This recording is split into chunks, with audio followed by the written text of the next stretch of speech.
C'est beaucoup de joie pour moi de vous rejoindre avec l'évangile dans les mains, l'évangile de ce dimanche 8 novembre en Saint Matthieu au chapitre 25. Et de vous rejoindre avec cet acte de foi. La parole du Seigneur vient jusqu'à nous dans cette situation d'épreuve et elle est vraiment pleine de vie, pleine d'espérance. Alors c'est grâce à Odette que nous sommes en lien. Merci Odette. Je suis entré dans les textes de ce dimanche, de manière spéciale l'Évangile, avec cette question. La question, le sens de la vie, le sens de l'épreuve que nous vivons. Le but, est-ce que nous allons vers un but? Dit d'une autre manière, pourquoi je me lève chaque matin? Qu'est-ce qui me fait me lever? Ou encore d'une autre manière, dans l'épreuve que nous passons, aller à l'essentiel, ça veut dire quoi? Ce dimanche 8 novembre, il y a un départ qui vous connaissez, le Vendée Globe, 33 skippers qui se préparent à affronter les éléments. J'imagine qu'ils ont tous en tête un but, c'est arriver à bon port un jour, si possible le premier, mais arriver à bon port. Et que ce but, eh bien, il va les accompagner dans la course, dans les moments difficiles, les motiver, et surtout, au fond, donner du sens à l'épreuve qu'ils se proposent. Je fais le lien avec un autre sport que nous connaissons tous, c'est le sport du quotidien, le sport de la vie de tous les jours. Et comme pour le Vendée Globe, c'est bien différent de vivre ce sport en ayant un but ou sans avoir de but. Voilà un peu la question avec laquelle j'ai un peu médité l'évangile de ce dimanche. Vivre avec des buts dans la vie. Alors il y a les buts à court terme, à moyen terme, à long terme. À court terme, ben, on connaît bien un voyage, une visite, un travail, un événement. À moyen terme, eh bien, on pense à une profession, la famille, un projet qui soit d'ordre associatif, culturel et autres. Et à long terme, puisqu'au fond, il faut se poser la question, et c'est peut-être celle qui est la moins évidente, dans la durée, ma vie, la vie, quel sens a-t-elle? Alors, on pourrait interroger l'évangile de ce dimanche. Il nous offre, à mes yeux, 3 lumières. L'évangile de ce dimanche, c'est une parabole connue. 10 jeunes filles invitées à des noces. 5 prévoyantes, 5 insouciantes. Et puis, des imprévus, donc le marié qui se fait attendre. Et finalement, ne pourront entrer dans la fête que les prévoyantes. Comme vous le savez, les paraboles sont des histoires que Jésus aimait bien et qui ont toujours un but, c'est de nous ouvrir l'intelligence de la vie, l'intelligence de la foi, de la présence de Dieu et du projet de Dieu dans nos vies. Alors, quelle lumière j'aimerais souligner à partir de cette histoire? Ben, la première, c'est que la vie, toute vie, a un but. On pourrait dire de l'autre manière, il y aura le jour de l'arrivée au port, après la traversée.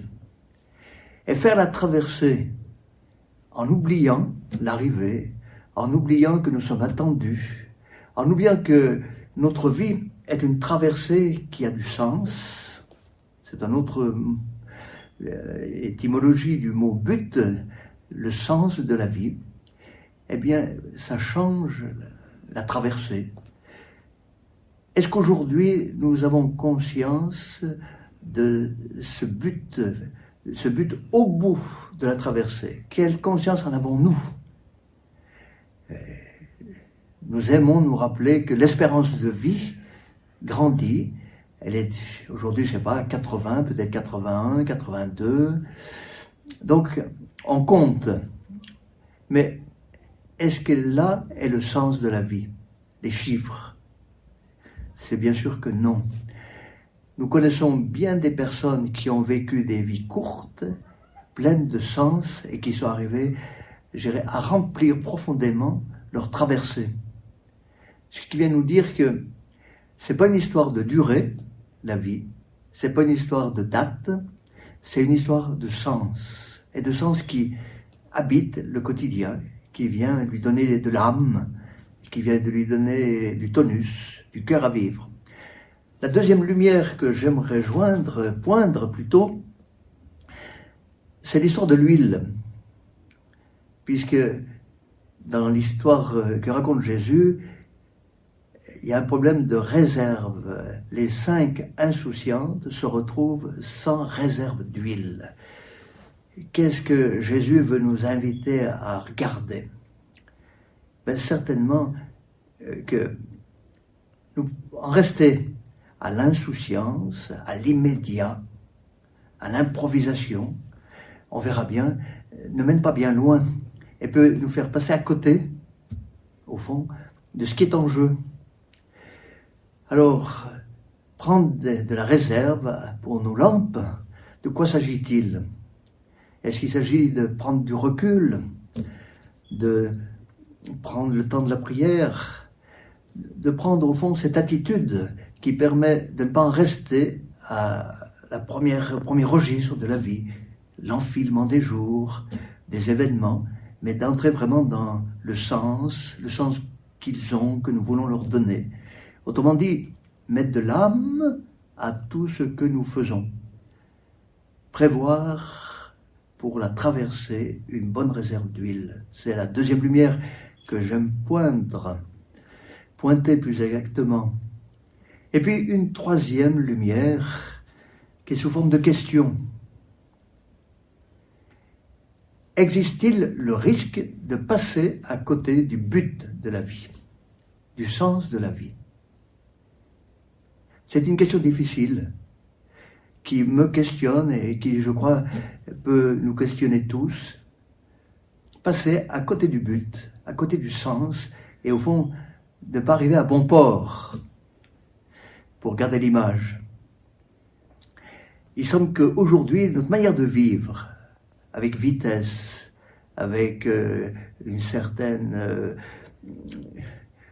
on est fixé, une obsession de l'immédiat, des apparences, peut nous faire vraiment passer à côté du cœur de la vie, de notre traversée, puisque notre vie, plus ou moins longue, n'est qu'une traversée. Alors, cette question, j'ose vous proposer de la garder dans la prière, non pas pour, je dirais, se culpabiliser d'une manière ou d'une autre, mais au contraire, pour se laisser éclairer par le Seigneur et entendre, puisqu'au fond, il nous offre le sens de la vie. Il est autant à chercher ce sens qu'à recevoir, se laisser éclairer, se laisser illuminer, conduire. Mais pour cela, il faut bien une attitude intérieure. L'équipe de l'Église verte de notre paroisse va nous offrir maintenant, et les dimanches qui viennent, la prière que le pape François nous propose pour marquer cette année du 5e anniversaire de son encyclique Laudato Si.